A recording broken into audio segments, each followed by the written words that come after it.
سلامتی ہے، سلامتی ان آنکھوں پر جو ہدایت پہ نظریں جمائے بیٹھی ہیں، سلامتی ان کانوں پر جو ذکر خیر کے منتظر رہتے ہیں، سلامتی ان قدموں پر جو ہدایت کی راہ پہ گامزن ہیں۔ السلام علیکم ورحمۃ اللہ وبرکاتہ۔ تمام تعریفیں خدائے بزرگ برتر کے لیے جو وحدہ لا شریک ہے، نہ کوئی ثانی ہے نہ کوئی ہمسر ہے۔ درود لامحدود محبوب رب الودود، راحت العاشقین، مراد المشتاقین، حضرت محمد مصطفیٰ، آپ کی آل پاک، آپ کے جانثار، انصار اور اصحاب پر۔ خواتین و حضرات، عزیز و جان من، آپ دیکھ رہے ہیں الف لام میم۔ میں آپ کا میزبان محمد اویس ربانی تہ دل سے آپ کو کہتا ہوں خوش آمدید۔ زمین جب نہ تھی نہ آسماں کوئی، نہ چاند تارے تھے نہ کہکشاں کوئی، حروف بھی نہ تھے نہ تھی زباں کوئی، تھا ایسے عالم میں بھی مہرباں کوئی، خدا بس ایسے میں یہ کہہ رہا ہوگا، میرے حوالے سے جو تذکرہ ہوگا، نبی نبی ہوگا، نبی نبی ہوگا۔ خدا نے پوری کائنات سجائی ہے اور پھر ہم کو اطاعت کا حکم بھی دیا ہے۔ بحیثیت آخری امت ہم سب پیروکار ہیں نبی مکرم نبی محترم صلی اللہ علیہ وآلہ وسلم کے، اور آپ کی ہر اس شے کا احترام ہم کرتے ہیں جو آپ سے جڑی ہوئی۔ یہ وہ قوم ہے جو آپ کی نالین مبارک کو اپنے سر پہ سجا کے رکھتی ہے۔ تو بھلا تصور کیجئے جو آپ کی آل پاک ہو، جو آپ کا خون ہو، جو آپ کا ٹکڑا ہو، جو آپ کا جس میں اتھر کا ایک چھوٹا سا حصہ ہو، بلکہ مکمل ہو بہو آپ سے شباہت بھی رکھتا ہو، سیرت میں بھی اور پھر پیروکاری میں بھی اور اطاعت میں بھی، آپ کی فرمانبرداری میں بھی، اور پھر آپ کی خوشبو بھی باہر رکھی ہو، تو پھر اس کا مقام کیا ہوگا؟ اور اس کے معاملے میں ذرا سی بھی بے ادبی یہ ہمارے دلوں کو گوارا نہیں ہے۔ سوال یہ پیدا ہوتا ہے کہ گاہے بگاہے ایسے واقعات ہوتے کیوں ہیں؟ اس وقت پاکستان میں گزشتہ 3 دن سے میں انتہائی کرب کی حالت میں ہوں، اور دیگر علماء کرام جو جڑے ہوئے ہیں، مودت رکھتے ہیں، کرام جانتے ہیں اہل بیت اطہار کا، ایک ایسی نازیبا آڈیو جو ہمارے گناہگار کانوں نے سنی ہے، جس کو سننے کے بعد یقین جانیے 10 سیکنڈ سے آگے پلے کرنے کا دل نہیں کیا، اور دوبارہ صرف تشویش کی غرض سے دوبارہ سنا 10 سیکنڈ، تو دوبارہ یہی حالت تھی کہ سن نہیں سکتے تھے۔ اتنی بدتمیزی، وہ بھی علماء کرام کی فہرست میں چھپے ہوئے بھیڑیوں میں، اتنی بد اخلاقی، وہ بھی ان لوگوں میں جو دین اور دینیات سے جڑے ہوئے ہیں۔ یہ اس لیے نہیں کہ کسی دوسرے مکتب فکر کے حوالے سے بات ہو رہی ہے، بلکہ اس لیے کہ وہی علماء، وہی شخصیات آپ کے دین کا بھی جز ہیں بلکہ کل ہیں۔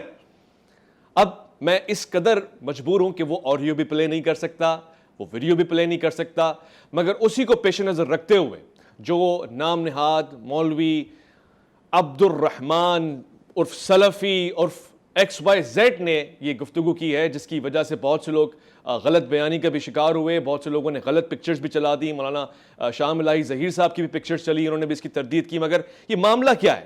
آخر وہ کون سے عناصر ہیں جو اس طرح کی چیز کو ہوا دیتے ہیں، اور پھر ہم لوگ کب تک سنتے رہیں، برداشت کرتے رہیں؟ اور پھر ایک عام مسلمان کا رویہ کیا ہونا چاہیے؟ میں آپ کو واضح طور سے بتا دوں، جب میں نے وہ سنی تو میرا دل کیا کہ میں اس کے گربان کو پکڑوں اور میں جو کر سکتا ہوں برداشت سے باہر آ کے وہ کر دوں۔ مگر کیا یہی ایک پیرامیٹر ہے؟ کیا مجھ جیسے گناہگار عام مسلمان کو یہی کرنا ہے؟ کیا علماء کرام بیان فرماتے ہیں؟ اس پہ گفتگو ہوگی۔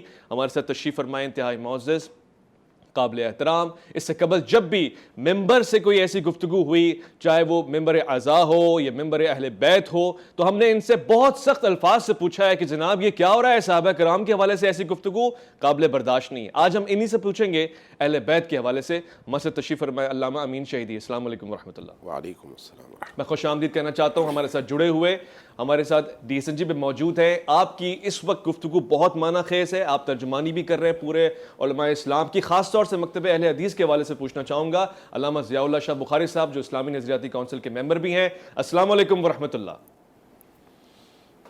وعلیکم السلام ورحمۃ اللہ وبرکاتہ۔ میں اپنے درمیان موجود انتہائی معزز قابل احترام شمشیر اعلیٰ حضرت اہل سنت کا ایک ایسا خوبصورت چہرہ جس میں حب اہل بیت بھی ہے، مودت صحابہ بھی ہے، اکرام بھی ہے، اطاعت بھی ہے، مفتی حنیف قریشی صاحب کو سلام کہنا چاہتا ہوں۔ السلام علیکم ورحمۃ اللہ وبرکاتہ۔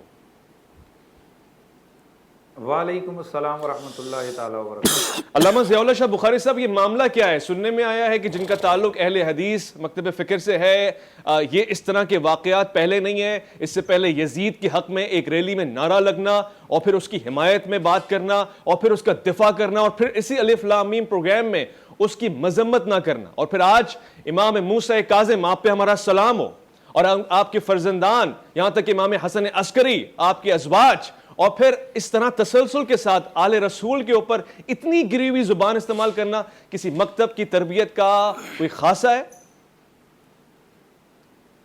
بسم اللہ الرحمن الرحیم.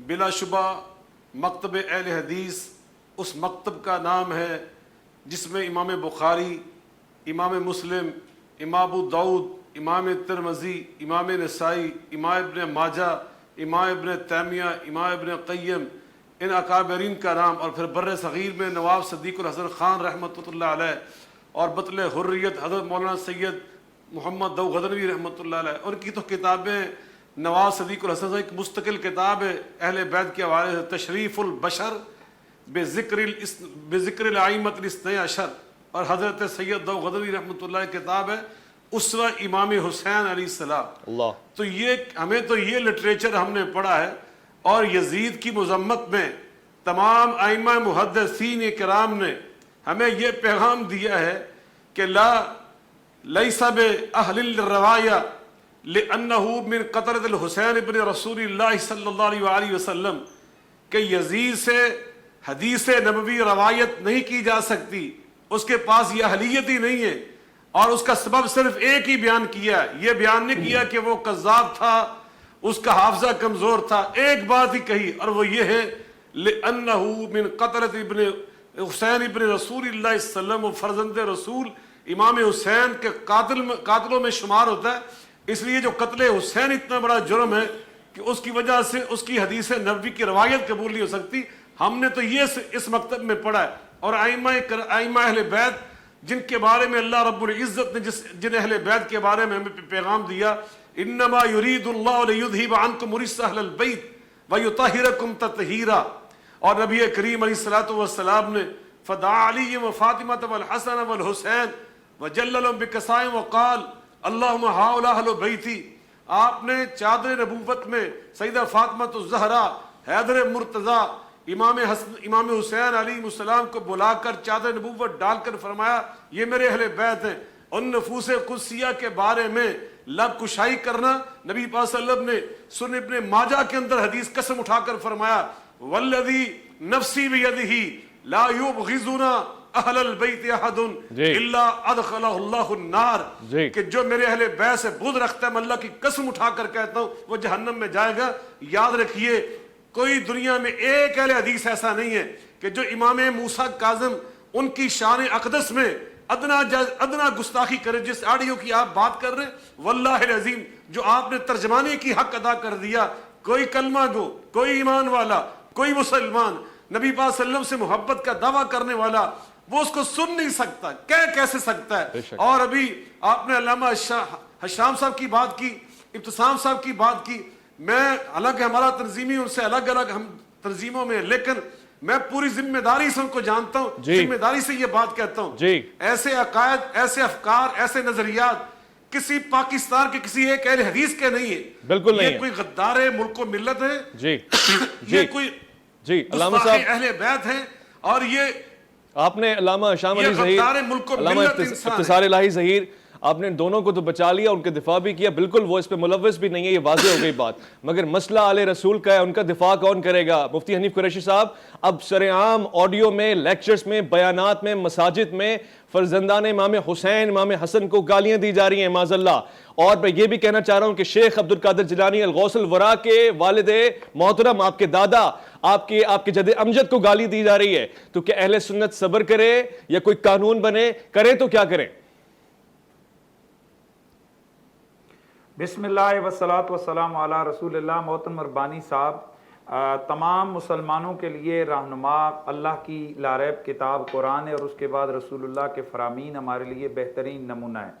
اللہ کے قرآن نے جن ہستیوں کی مودت کو امت پر فرض کیا ہے، انہی ہستیوں کا جو سلسلہ ہے وہ آگے بڑھتے ہوئے یہ ائمہ اہل بیت اور قیامت تک آنے والے سادات ہیں جن کی رگوں میں رسول اللہ صلی اللہ علیہ وسلم کا خون پاک شامل ہے.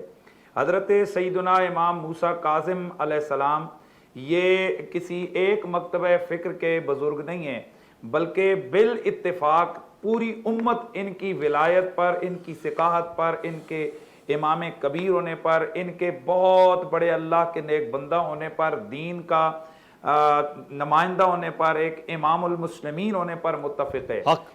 اس میں جو بھی شخص ان ہستیوں کی بے ادبی اور گستاخی کرے گا اس کے لیے بھی اللہ کے نبی صلی اللہ علیہ وسلم کے واضح فرامین موجود ہیں۔ اللہ کے نبی نے فرمایا تھا انا سلم لمن سالمتم وحرب لمن حاربتم، وفی روایت اخری اللہ کے نبی نے فرمایا انا سلم لمن سالمتم وحرب لمن حاربتم، اے میری آل بیت، جس نے تم سے جنگ کی اس نے مجھ سے جنگ کی، جس نے تم سے صلح کی اس نے مجھ سے صلح کی۔ اور پھر نبی پاک صلی اللہ علیہ وآلہ وسلم کی واضح احادیث جو ہے نا وہ موجود ہیں، جن کے اندر اللہ کے نبی صلی اللہ علیہ وآلہ وسلم نے اپنی آل بیت کے بغضیوں کے بارے میں بڑا واضح طور پر اعلان فرمایا۔ آپ نے فرمایا کہ من صفن بین الرکن والمقام وقام فصام فصلی ثم لقی اللہ وهو مبغض لآل بیت محمد ادخل اللہ النار کما قال النبی علیہ السلام۔ حضور نے فرمایا کہ اگر کوئی شخص ساری زندگی حجر اسود کے سامنے کھڑے ہو کر قیام کرے، دن کو رات کو اور دن کو روزہ رکھے، اور اس حال میں اللہ سے ملے، یعنی وہ مرے کہ اس کے دل میں میری آل کا بغض ہو، اللہ اس کو اٹھا کر جہنم میں ڈالے گا۔ اور پھر حضرت امام موسیٰ کاظم علیہ السلام کی ولایت، ان کی ثقافت پر کسی مسلمان کے بچے کو کوئی شک نہیں ہے، کوئی کسی کو اس میں کوئی اختلاف بھی نہیں ہے۔ تو یہ بھی اللہ کے نبی صلی اللہ علیہ وسلم کا بڑا واضح طور پر فرمان ہے کہ اللہ کے نبی نے فرمایا، یہ حدیث قدسی ہے کہ اللہ تعالیٰ فرماتا ہے کہ جو میرے اولیاء سے جنگ کرتا ہے اس کا میرے جو ان سے دشمنی رکھتا ہے میرا اس کے خلاف اعلان جنگ ہے۔ تو یہ بدباطن، یہ بدبخت گستاخ جس شخص نے حضرت سیدنا امام موسیٰ کاظم علیہ السلام کی گستاخی اور توہین کی ہے، اس نے کروڑوں مسلمانوں کی دل آزاری کی ہے۔ یہ قطع نظر کسی مکتب فکر یا مسلک کے، شاید اتنا شیعہ مکتب فکر کو دکھ نہیں ہوا جتنا ہمیں ہوا، یا جتنا ہمیں نہیں ہوا اتنا ان کو ہوا۔ جیسے ابھی محترم ضیاء اللہ شاہ صاحب کہہ رہے ہیں کہ اہل حدیث مکتب فکر، یقیناً یہی جذبات دیوبندی مکتب فکر کے بھی ہوں گے، لیکن سوال یہ پیدا ہوتا ہے کہ آخر یہ پاکستان میں جو ہو رہی ہیں گستاخیاں، کہیں یزید کا دفاع ہو رہا ہے، کہیں اہل بیت اطہار کی بے ادبیاں ہو رہی ہیں، آخر ان مولویوں کا، ان سکالروں کا کہیں نہ کہیں تعلق کسی نہ کسی مسلک سے تو ہے۔ تو ہمیں یہ بات یقیناً تسلیم کرنی چاہیے کہ یہ گندے دانے کسی بھی جگہ پر ہو سکتے ہیں، یہ خبیث شکلیں، یہ خبیث صورتیں، یہ خبیث شخصیتیں یہ کسی بھی مکتب فکر میں ہو سکتی ہیں۔ ضرورت اس امر کی ہے۔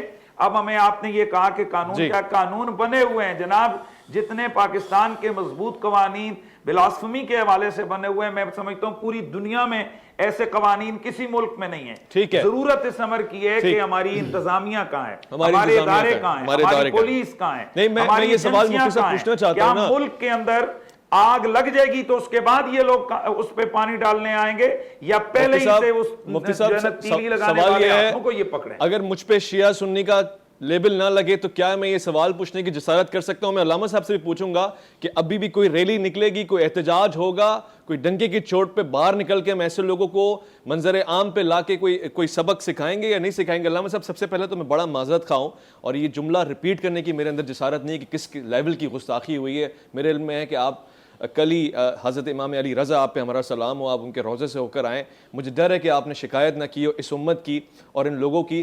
البتہ یہ کہ یہ سخت ترین الفاظ استعمال کرنے والا کس عقیدے کا مالک ہو سکتا ہے؟ یہ کسی مکتب کا نہیں ہے، نہ یہ مکتب اہل حدیث کا ہے، نہ دیوبند کا ہے، نہ اہل سنت کا ہے، نہ شیعہ کا ہے، مگر یہ کہاں سے آتے ہیں یہ لوگ؟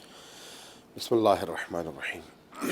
سب سے پہلے تو میں اپنے ان دونوں علماء کرام کی گفتگو کی تائید کروں گا، چونکہ اہل حدیث مکتب فکر میں بھی اور بریلوی مکتب فکر میں بھی، دیوبندیت میں بھی اور اہل تشیع میں تو ہے ہی یہی بات کہ یہ جو احترام کا رشتہ ہے اہل البیت علیہ السلام سے، یہ اظہر من الشمس ہے، اور ان تمام مکاتب فکر کا متفقہ عقیدہ ہے کہ ہماری شفاعت ہوگی تو وہ محمد و آل محمد کی حق کے ذریعے سے ہی ہوگی۔ بے شک۔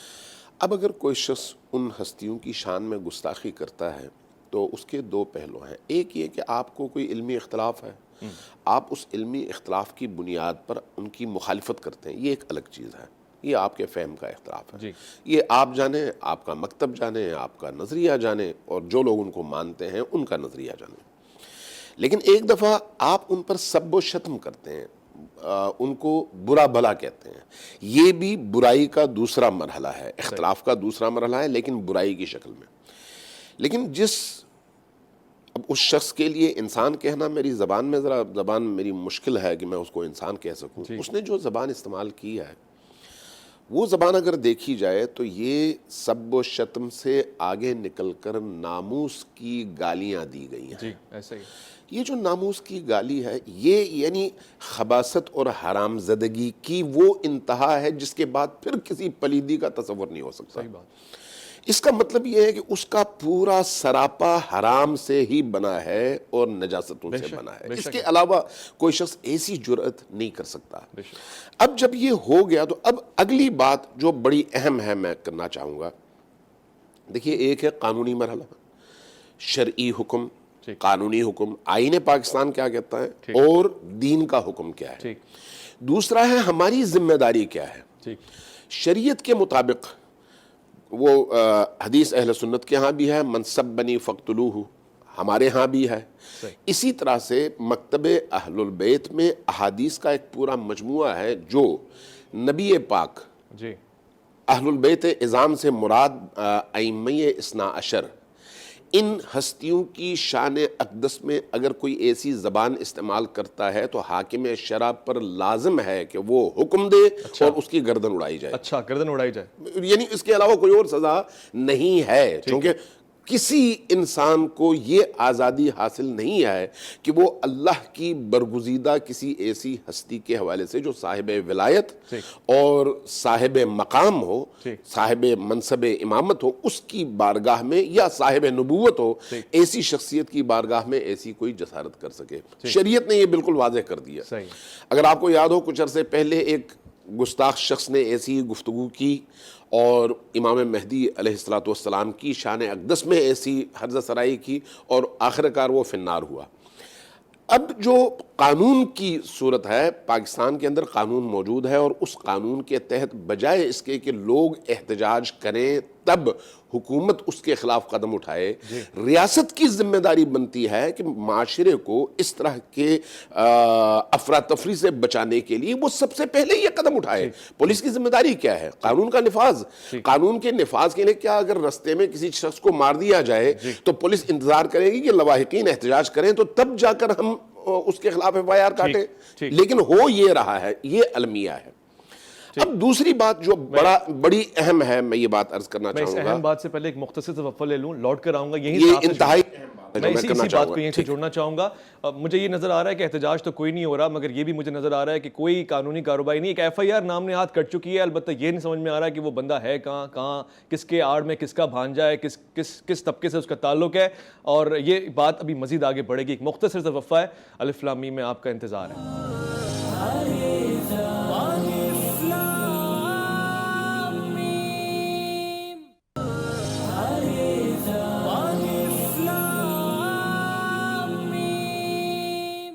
خوش آمدید آل رسول, فرزندان بطول, آپ پہ ہمارا سلام ہو. جناب امام موسیٰ کاظم, آپ پہ ہمارا سلام, آپ کی اولاد پہ, آپ کے اصحاب پہ, آپ کے اجداد پہ. آپ کی توہین ہوئی اور بد اخلاقی ہوئی اور انتہائی قابل مذمت عمل ہوا جس پہ علامہ صاحب سے سوال پوچھ رہا ہوں. آپ ایک نکتہ بیان فرما رہے ہیں.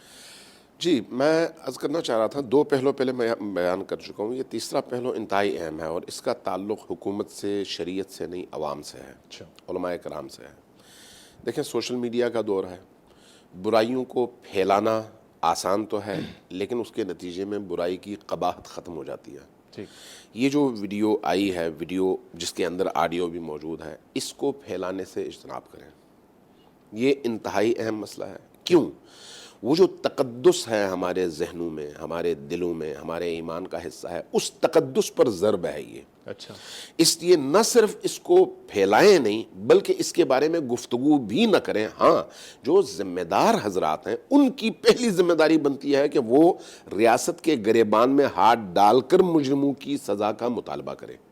میرا فریضہ بنتا ہے, آپ کا فریضہ بنتا ہے, ان علماء کرام کا فریضہ بنتا ہے, تنظیموں کا فریضہ بنتا ہے.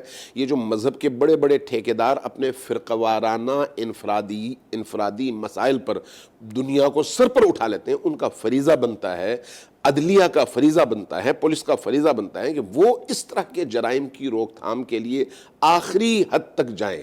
لیکن عوام کے اندر میں یہ بہت عاجزانہ ریکویسٹ بھی کر رہا ہوں اور بہت سوچ سمجھ کر یہ بات کر رہا ہوں کہ ان چیزوں کو پھیلانے سے اللہ کے تقدس کو آپ پامال کرتے ہیں، رسول اللہ کے تقدس کو پامال کرتے ہیں، اہل البیت کے تقدس کو پامال کرتے ہیں، صحابہ کرام کے تقدس کو پامال کرتے ہیں. یعنی پھیلانے سے پامالی ہوتی ہے اور نتیجتاً ایک وقت ایسا آتا ہے آپ کے کانوں پہ جوں نہیں رینگتی جب آپ کو گالیاں دی جاتی ہیں. ٹھیک ہو گیا. جب آپ کے مقدسات کو گالیاں دی جاتی ہیں. آپ کہہ رہے ہیں ظلم و ستم کو بیان نہ کیا جائے، آڈیو کو نہ پھیلایا جائے.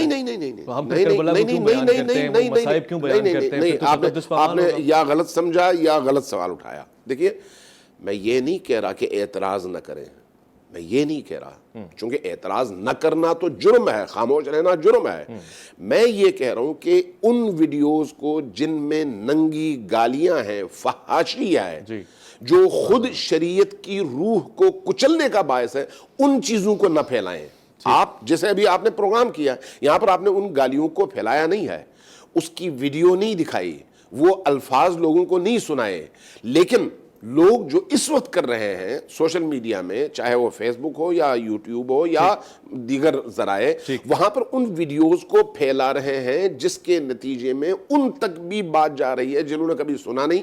اور وہ جو تقدس ہے وہ تقدس پامال ہو رہا ہے، اس تقدس کو پامال نہ ہونے دیں. دیکھیں میں آپ کو شریعت کے حوالے سے پوری دنیا کو اس وقت بتانا چاہ رہا ہوں کہ اللہ تبارک و تعالیٰ نے زنا کی سزا کیا قرار دیا ہے؟ رجم. بالکل ایسے ہی. ٹھیک ہے. لیکن زنا کے ثبوت کے لیے کیا چیز قرار دی ہے؟ 4 عادل گواہ اپنی آنکھوں سے جب تک اس عمل کو اس انداز میں جیسے ہو رہا ہے نہ دیکھیں، اس وقت تک وہ دونوں افراد مجرم نہیں ہیں. ٹھیک. کیوں؟ اس لیے کہ اگر اس طرح سے سخت نہ کیا جائے تو وہ قباحت عام ہو جاتی ہے معاشرے کے اندر. اس لیے اس قباحت کو عام نہ کریں کہ اس کی قباحت ختم ہو جائے. ختم ہو جائے گی تو پھر کل کو کسی کے کانوں میں جوں نہیں رہیں گی. اگر کوئی شخص اللہ کی ذات کے حوالے سے توہین کرتا ہے، رسول اللہ کی ذات کے حوالے سے توہین کرتا ہے، تو آپ کو محسوس ہی نہیں ہوگا چونکہ آپ عادی ہو چکے ہوں گے. اس کو عادت کا مسئلہ نہ بنائیں، لوگوں کے اندر نہ پھیلائیں. چونکہ آپ جب ایک گالی کی ویڈیو پھیلاتے ہیں تو پہلے آپ نے سنا، غلط کیا، جرم کیا، اور دوسرے جتنے لوگوں کو آپ نے سنایا اس میں بھی آپ اس جرم کے مرتکب ٹھہرے، اس لیے کہ آپ نے انتشی الفاحشہ کا ارتکاب کیا ہے، یعنی فحشا کو پھیلایا ہے اور خدا نے اسے روکا ہے. ٹھیک ہے، واضح ہو گیا.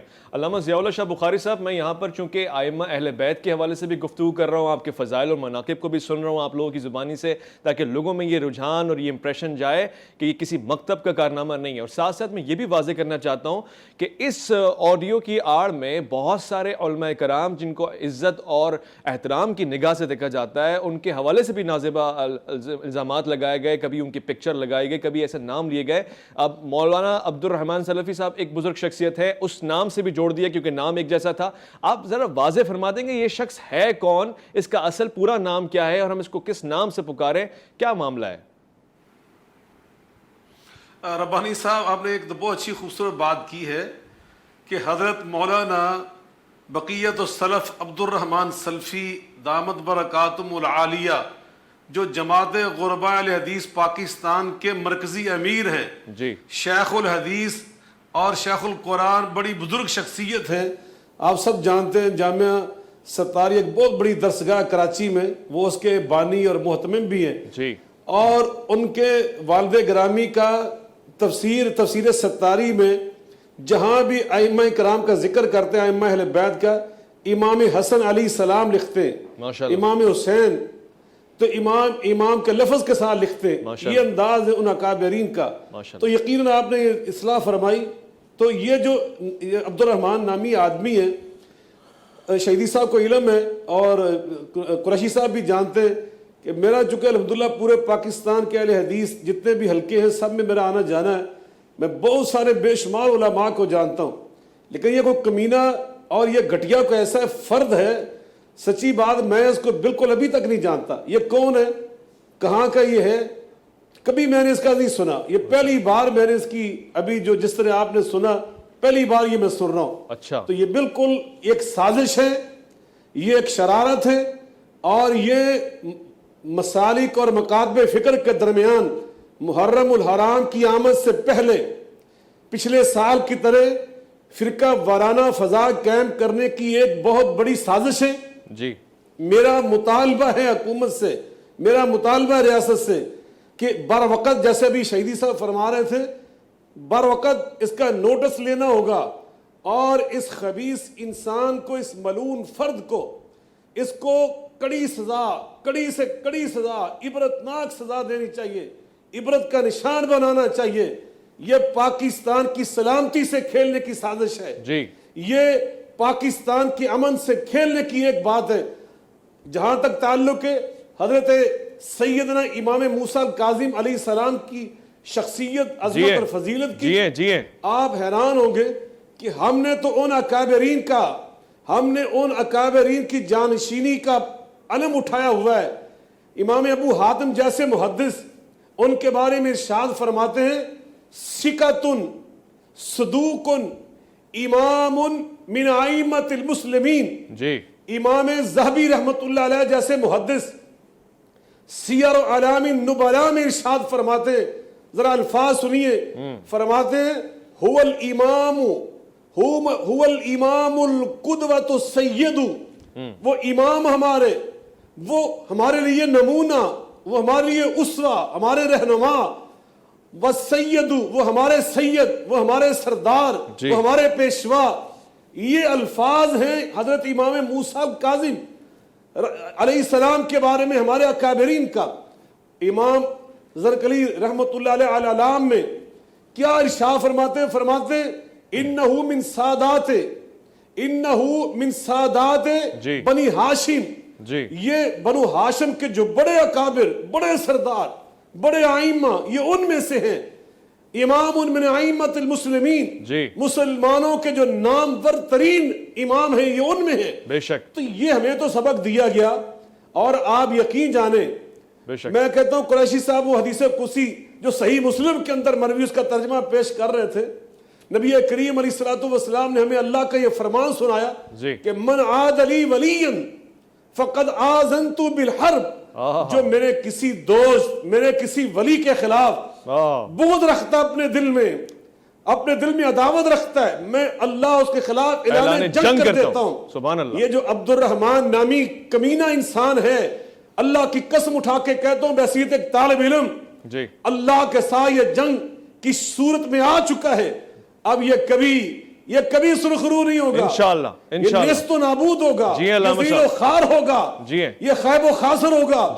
یاد رکھیے صحابہ امہات المومنین اہل بیت اطہار, ان کی شان میں گستاخی کرنے والا وہ کسی مسلک کا نمائندہ نہیں ہے. بے شک ایسا ہی ہے, وہ کسی مسلک کا ترجمان نہیں ہے. بالکل وہ جو بھی ہے, جہاں بھی ہے, وہ فتنہ پرداز ہے, وہ مفسد ہے, وہ اس قوم کا بدخواہ ہے, بالکل ایسا ہی, وہ پاکستان کے مفادات سے کھیلنے والا غدار ملک و ملت ہے. بالکل ایسا اس لیے آج آپ دیکھ رہے ہیں آج اہل سنت کی ترجمانی علامہ مفتی حنیف قریشی صاحب کر رہے ہیں, آج اہل تشیع کی ترجمانی علامہ امین شہیدی صاحب آپ کے سامنے کر رہے ہیں. میں فرزند اہل حدیث کی حیثیت سے آپ کے سامنے ائمہ اہل بیت اطہار کے بارے میں اللہ کی قسم اپنے دل کی, اپنے ایمان کی بات کر رہا ہوں. علامہ صاحب آپ سلامت رہیں, آپ خوش رہیں, آباد رہیں, آپ آباد رہیں. آپ کے لیے بہت ساری دعائیں, خار و خاشاک ایسی زبانوں پہ جو یہ خرافات بکتی ہیں اور پھر ان کی تربیت ہوتی ہے اور پھر یہ مخفی رہ کے اور پھر علل اعلان اس طرح کے گناہ کرتی ہیں. مفتی حنیف قریشی صاحب ایک بہت ہی آجزانہ سوال پوچھنا چاہتا ہوں. اس ملک کے کسی بھی بچے کو اٹھائیں, دعوت تو وہ یہی کرتا ہے ہم اہل بیت کے بڑے مداوا ہیں, بڑے چاہنے والے ہیں, بڑے جیال ہیں, بڑے عاشق ہیں, عاشق رسول بھی ہیں, عاشق اہل بیت بھی ہیں. مگر میں گارنٹی سے کہہ سکتا ہوں 5 ناموں کے علاوہ مشکل سے کسی کو 7ویں اور 6ٹھے نام کا نہیں پتا ہوگا. امام موسیٰ کاظم کے حوالے سے بہت سے لوگ تو جانتے ہی نہیں. آخر قصور کس کا ہے, کون ذمہ دار ہے؟ علماء کرام اپنا کردار نہیں ادا کر رہے. دیکھیں آپ نے میرے دل کی بات یہ کہی ہے, بالکل اس میں کوئی دوسری رائے نہیں ہے. جو میں سمجھتا ہوں کہ جہاں ہماری کمزوری ہو اس کمزوری کو ہمیں تسلیم کرنا چاہیے. یہاں قطع نظر کسی مسلک کی بات کرنے کے ہمیں اس بات کا اعتراف ہے کہ جتنا ضرورت تھی ائمہ آل بیت کے تذکار جمیلہ سے امت کو آگاہ کرنے کی, اتنا محراب و منبر نے اپنی ڈیوٹیاں صحیح طریقے سے سر انجام نہیں دی ہیں. ذرا غور تو کریں کہ یہ اس خانوادے کے لوگ ہیں کہ جہاں قرآن آیا ہے، اور پھر اس کے بعد انا مدینۃ العلم ولی بابوا، جن کی جد رسول اللہ کے علم کا دروازہ ہیں، اور پھر یہ وہ ہستیاں ہیں کہ بڑے بڑے اکابرین امت، جیسے کہ ابھی ضیاء اللہ شاہ صاحب کہہ رہے تھے کہ بڑے بڑے آئمہ، بڑے بڑے محدثین، چاہے وہ اسماء الرجال کے بزرگ ہوں، تاریخ کے لوگ ہوں، دیگر لوگ ہوں، اس میں دوسری رائے نہیں ہے کہ یہ سارے کے سارے لوگ ان کی ثقافت پر، ان کے علم پر، ان کے تقوی پر، ان کی طہارت اور ان کے فضل و کرامت پر ان کا اجماع ہے، اتفاق ہے۔ لیکن سوال تو بالکل آپ نے صحیح اٹھایا ہے کہ سوال یہ پیدا ہوتا ہے کہ ہم نے کیا کردار ادا کیا، ہم نے امت کو ان کی کس قدر روشنائی عطا کی، ہم نے امت کو ان کی کس قدر معرفت عطا کی ہے۔ ہمارا یہ قصور ہے اور محراب و منبر کو اپنا یہ قصور ماننا چاہیے۔ اور میں سمجھتا ہوں کہ میں پہلے بھی یاد ہوگا آپ کو ایک دفعہ میں نے کہا تھا کہ اللہ تعالیٰ کا ایک نظام ہے کہ وہ ہر شر سے کوئی نہ کوئی خیر کا پہلو نکالتا ہے۔ سیدنا ابو بکر صدیق رضی اللہ تعالیٰ عنہ کی بارگاہ صداقت میں جب حرزہ سرائی ایک بدبخت نے کی تو اس کے بعد میری پوری زندگی میں اتنا ذکر ابو بکر صدیق کہیں بھی نہیں ہوا جتنا یہ پچھلے 2 سالوں میں ہوا۔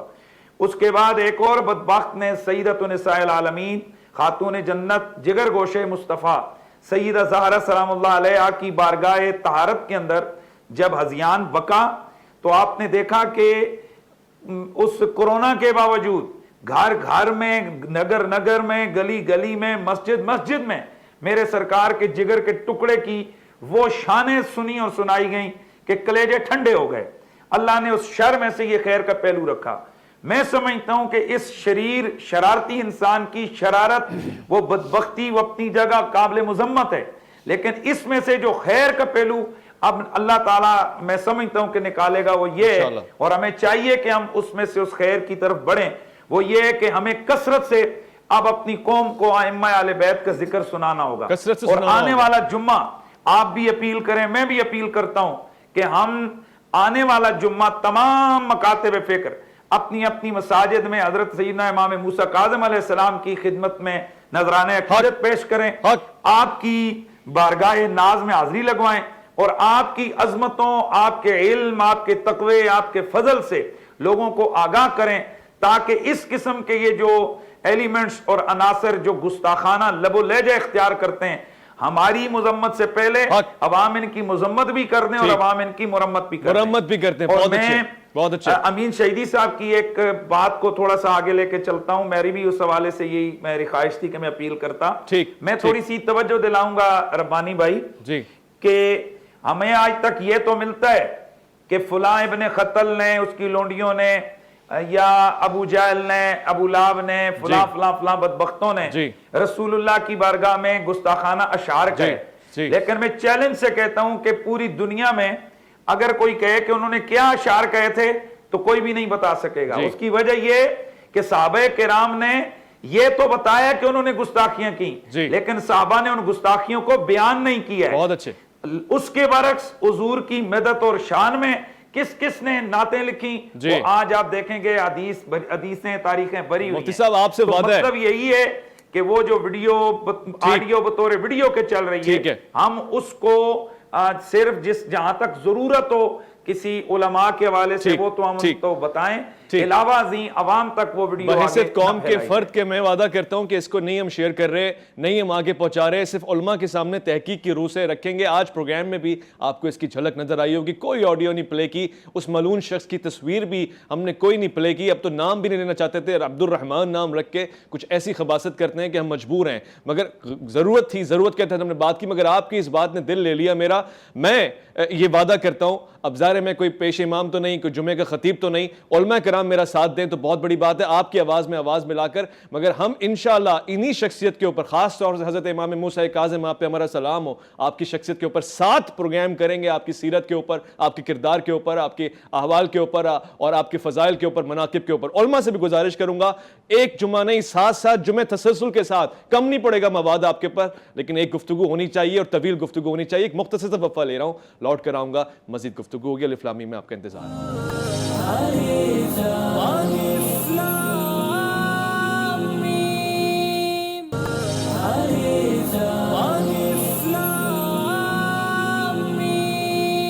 خوش آمدید۔ الف لام میم میں مختصر سا وقت ہے اور جامع ترین گفتگو بھی ہو رہی ہے. بہت ہی احترام کے ساتھ تقدس پامال نہ کرتے ہوئے ہم نے مقدسات کے حوالے سے جو گفتگو کی ہے اور اس میں ہمارا عقیدہ بھی شامل ہے, عقیدت بھی شامل ہے, نیت بھی شامل ہے.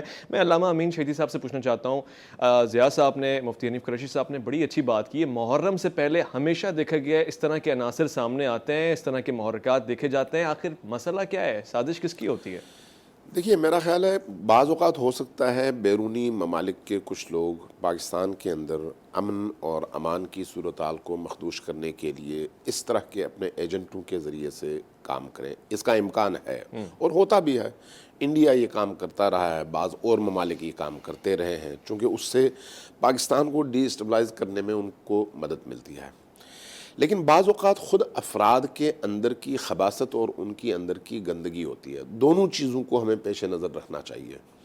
اب ایسے موقع پر جیسے بھی مفتی صاحب نے بھی کہا اور ضیاء اللہ شاہ صاحب ظاہر ہے ہماری بڑی قدیم ان سے نیاز مندی کا رشتہ ہے, ان کو بہت اچھی طرح سے پتہ ہے کہ پاکستان کے اندر بہرحال پاکستان ایک پرامن معاشرے کا نام ہے. یہاں پر مسالک کے درمیان فکری اختلاف کے باوجود بھائی چارے اور رشتہ داریوں کا سلسلہ جو ہے بڑا عمیق اور گہرا ہے. اس کو گزشتہ ان 40 سالوں میں سپاہ صحابہ جیسے یا لشکر جنگوی جیسے یا اس طرز تفکر کے لوگوں نے متاثر کرنے کی بھرپور کوشش کی ہے اور کسی حد تک انہوں نے زہر گھولا ضرور ہے. لیکن اس کے باوجود آپ اس طرح کے ایشوز پر دیکھیں, امت کے وہ تمام معتدل لوگ مل کر کھڑے ہو جاتے ہیں اور اس کے مقابلے میں اپنی آواز بلند کرتے ہیں. میں یہ گزارش کروں گا علماء کرام سے, چاہے خلفاء ہوں, چاہے ائمہ ہوں, چاہے اہل البیت ہوں, چاہے صحابہ ہوں, اگر کسی کی کوئی اس طرح سے تنقیص کی جاتی ہے, ابھی فحاشی کی بات میں نہیں کر رہا, تنقیص کی جاتی ہے, کہیں پر کوئی توہین کا پہلو نکل آتا ہے, تو اس کو کبھی بھی کسی مسلک کے کھاتے میں نہ ڈالیں یا شرپسندوں کے کھاتے میں ڈالیں یا اس فرد کے اپنے کھاتے میں ڈالیں. مسلک کو اور اس مکتبہ فکر کو مورد الزام نہ ٹھہرائیں. کسی مکتبہ فکر کے نظریے کو جانچنے کا جو بہترین معیار ہے وہ اس مکتبہ فکر کے معتبر اور جید وہ علماء ہیں جو اس مکتبہ فکر کی ترجمانی کرتے ہیں, ان کی گفتگو کو معیار قرار دیں. لہٰذا اس معاملے میں بھی جیسے بھی مفتی صاحب نے بھی کہا اور اچھی بات کی, ہمیں اس موقع پر بھرپور طور پر اپنے اتحاد کا اور یکجہتی کا مظاہرہ کرنا چاہیے. اور اہل البیت کے حوالے سے یہ جو تقسیم ہے, اس تقسیم سے تھوڑا سا اٹھنا چاہیے. مجھے یہ بتائیں کہ کیا نماز میں نبی کریم اور ان کی آل پر درود بھیجے بغیر کسی اہل حدیث کی نماز ہوتی ہے؟ کسی حنفی کی نماز ہوتی ہے؟ شافعی, مالکی, حنبلی, شیعہ کی بھی نہیں ہوتی. تو اس کا مطلب یہ ہے کہ اہل البیت تمام مسالک کے درمیان مشترکہ سرمایہ ہے جو ان کی شان اقدس میں کوئی گستاخی کرنے کی جسارت کرتا ہے. اس کا تعلق مسلک نہیں, امت مسلمہ سے نہیں ہے. بظاہر اس نے وہ ٹوپی پہن رکھی ہوگی لیکن وہ ٹوپی صرف لوگوں کو دھوکہ دینے کے لیے ہے. ہمیں اس حوالے سے کلیئر ہونا چاہیے. مفتی حنیف قریشی صاحب نے ایک قرارداد پاس کی ہے, میں اس کی ذاتی طور سے حمایت کرتا ہوں, آپ بھی حمایت کرتے ہیں کہ جمعے کے خطبوں کے موضوعات کم سے کم اس دورانیے میں حضرت امام موسیٰ کاظم علیہ السلام ہونے چاہیے. علامہ ضیاء اللہ شاہ بخاری صاحب, آپ سے بھی خالی ہاں لینا چاہتا ہوں, آپ اس کی حمایت کرتے ہیں اس قرارداد کی کہ اگلے جمعے کا کم سے کم اس سے اگلے جمعے کا موضوع آپ کی شخصیت کے انوار ہونے چاہیے, آپ کے مناقب ہونے چاہیے؟ ہاں یا نہ میں بتا دیں, اگر آپ کی رضامندی بھی مل جائے تو ایک قرارداد کے طور پہ آج بریکنگ نیوز چلواؤں گا. ربانی صاحب کیوں نہیں, ہمارے تو اسلاف نے, میں نے پہلے نام لیا تشریف البشر ذکر الائمۃ الاثنی عشر, بر صغیر میں نواب صدیق الحسن خان نے یہ کتاب لکھی ہے کہ ان ائمہ اہل بیت کا ذکر پاک کرنے سے انسان کی عزت شرم میں اللہ اضافہ کرتا ہے. رحمت للعالمین جو کتاب ہے سیرت النبی صلی اللہ علیہ وسلم کی پہلی اردو زبان کی پہلی کتاب, قاضی سلیمان مسرور پوری اہل حدیث تھے, انہوں نے ان 12 ائمہ کا الگ الگ ذکر خیر کیا اس کتاب کے اندر. اس لیے ان کا ذکر کرنا اور ان کے مناقب فضائل بیان کرنا یہ تو ہمارا ایمان ہے, اس ایمان کو تازگی ملے گی. جی سلامت رہیں. بہت شکریہ علامہ امین شہیدی صاحب آپ کا, بہت شکریہ علامہ ضیاء اللہ شاہ بخاری صاحب, بہت شکریہ مفتی حنیف قریشی صاحب. میرے پاس دامن وقت میں اب سیکنڈز بھی نہیں بچے, این ممکن ہے کہ اب یہ دوبارہ ایک پروگرام کیا جائے, مگر اپنا بہت خیال رکھیے گا, اپنے سے بڑھ کے خیال رکھیے گا ملک پاکستان کا, اور اس سے بھی بڑھ کے خیال آپ نے رکھنا ہے اہل بیت اطہار کا, رسول کی ناموس کا. اللہ کی امان.